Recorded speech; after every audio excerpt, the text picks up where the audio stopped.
bit more detail now about the psychopathic character structure as it relates to the throat chakra. I've already talked about the throat chakra and how it's about authenticity and how it's about truth. With the psychopathic character structure, what we have is essentially someone who doesn't have an authentic truth. They are highly narcissistic. They have a false, idealized self. The energy in the psychopathic character structure, it gets squeezed from below. So there's loads and loads of tension in the lower half of the body, around the hips and around the pelvis. And it's almost like the energy gets squeezed like toothpaste in a toothpaste tube up into the upper half of the body. There's often excessive energy, especially above the neck, quite similar to the schizoid, except that the psychopath is far more in touch with their actual vital energy and their emotions, but the energy is all up here. So there's often excessive energy in the throat chakra. One thing you'll find with the psychopathic type is that they often are very charming, they're very eloquent.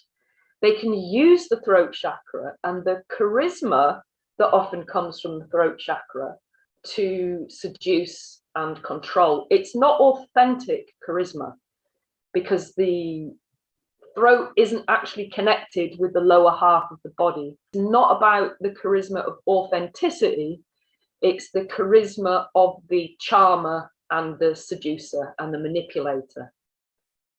Very often, very charming, very eloquent. Often the way that the psychopath communicates suits large crowds rather than one-to-one communications. They are often, I think their style of communication often works better on mass media. So you'll find lots of psychopathic character types on TV or in films or actors because they have an impersonal way of communicating. You can pick up on the inauthenticity of the psychopathic character very often when on a one-to-one level. But when it's to a mass audience, it's less obvious. Everything about them is a lie. What they communicate about themselves, their self-expression is not authentic.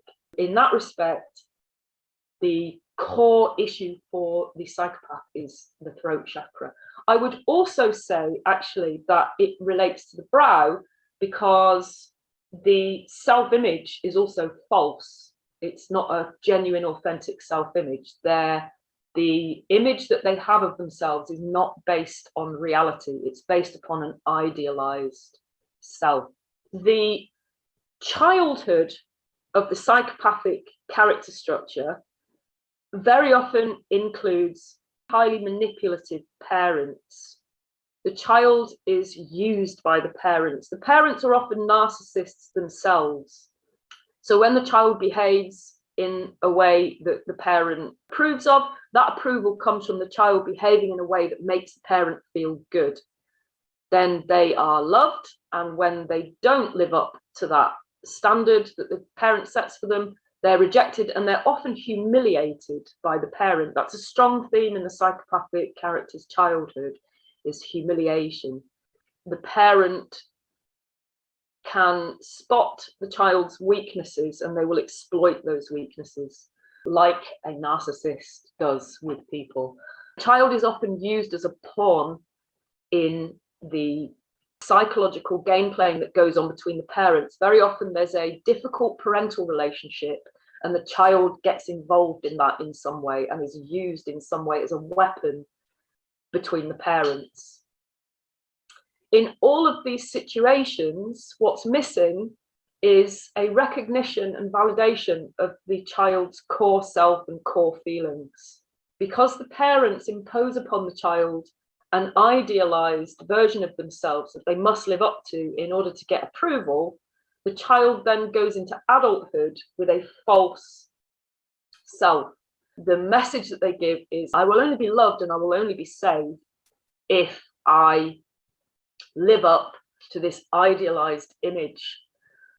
The idea, if I am myself, if I share my true feelings, I will be humiliated or annihilated, because the child is so vulnerable at that age. For the parents to turn on you feels like a complete annihilation.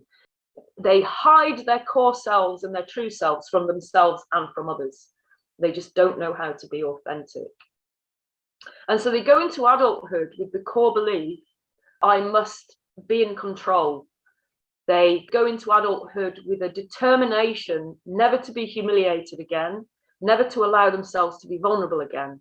Everything becomes about power and control. If I have power and I'm in control, I won't be humiliated. And also because of the false self, there's a strong strain of narcissism, so it requires continual validation. This is someone who is often very successful, actually, in the outside world. There's no lack of energy in the psychopathic character. They're very good at organizing because they're good at control. They're very good at manipulating, so they can be really good leaders of big companies or big organizations because they're very good at controlling situations and controlling people.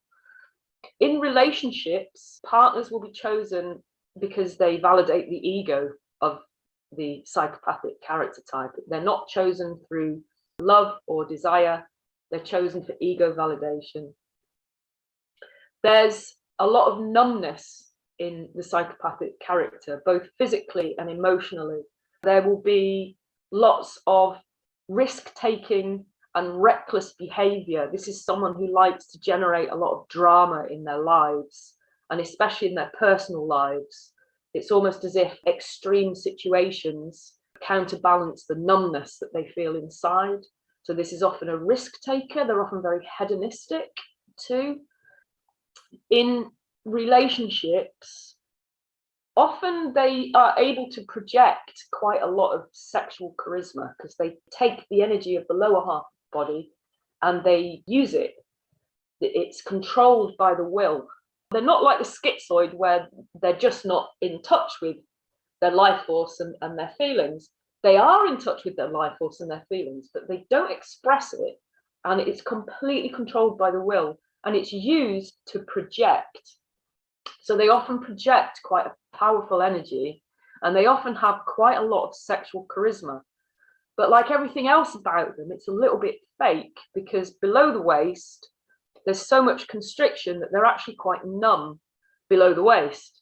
And there's often a quite high degree of sexual dysfunction. So what they tend to do is very often they will concentrate on their partner's pleasure. So they'll concentrate on being a good lover, and sex becomes very performative rather than a genuine expression of intimacy or pleasure. Intimacy for the psychopath is almost impossible because it would involve vulnerability and actually revealing a core self, which they don't have. Genuine sexual intimacy is almost impossible for the psychopath, but they can maintain relationships through this control of the partner.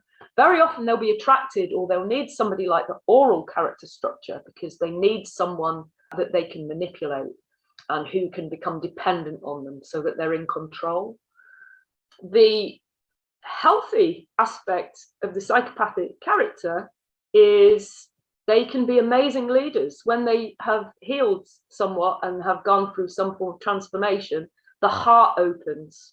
We've related the psychopathic character to the throat, but actually you could say there's just as much going on with the heart because there's a real lack of empathy in the psychopathic character structure. But I think, as we said, with the chakras, often the chakra that is deficient, you'll have excessive energy above and below. The psychopath is a classic case of that. There's excessive energy in the throat and excessive energy in the will center too, which is where the control comes from, and a completely blocked heart chakra. When their heart is open and they're actually able to feel empathy, they can make really fantastic leaders. We need the psychopathic character type. They're highly intelligent, highly capable, very driven. The other name for the psychopath is actually the inspirer. And one of the things they're amazing at is inspiring large groups of people and kind of galvanizing the energy of a group. A bold psychopath is a very useful human being and very valuable to society.